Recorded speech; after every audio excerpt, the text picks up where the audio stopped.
నమస్తే, నేను మీ ఖమ్మంపాటి సత్యనారాయణ ప్రజాపతి.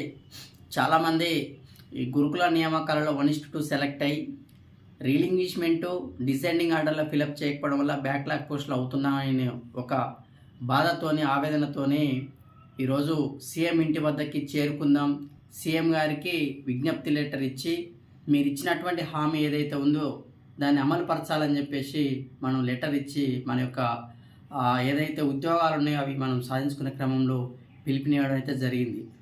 కానీ కొన్ని అనివార్య పరిస్థితుల వల్ల కొన్ని ఢిల్లీ టూర్ ఉన్నటువంటి పరిస్థితుల్లో అపాయింట్మెంట్ అనేది కొంచెం కష్టం అన్నటువంటి ఇన్ఫర్మేషన్ అయితే వచ్చింది. మన మిత్రులు ఎవరైతే ఇందిరా పార్క్ వద్ద ధర్నా చేస్తున్నారో వాళ్ళు కూడా ఈ యొక్క సీఎం ఇంటి దగ్గర ప్రోగ్రాం అది మనం ఇప్పటికైతే వద్దు అని చెప్పేసి ఫోన్లు చేశారు. నైట్ అర్ధరాత్రి ఒక 12 టైంలో చెప్పడం జరిగింది.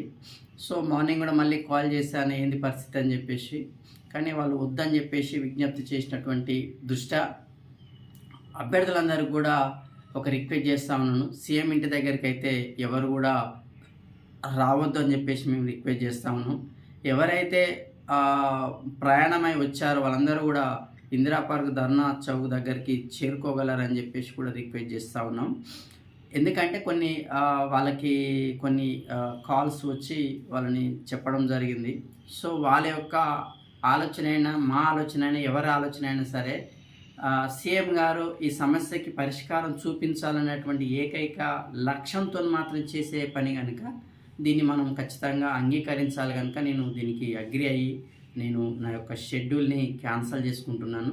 దీన్ని మీరందరూ కూడా పరిగణలోకి తీసుకోవాలని చెప్పేసి కూడా నేను రిక్వెస్ట్ చేస్తూ ఉన్నాను.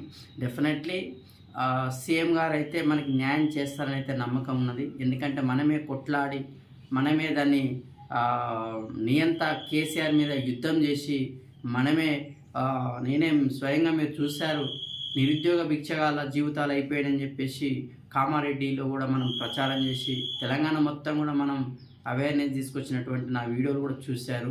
సో అది సీఎం గారికి తెలుసు. అంతా కూడా మనం ఏదైతే నిరుద్యోగులం పనిచేసినామో అన్నీ తెలుసు కనుక డెఫినెట్లీ మన సమస్యకి పరిష్కారం ఉంటుంది అని చెప్పేసి నేను నమ్ముతున్నాను. Thank you one and all.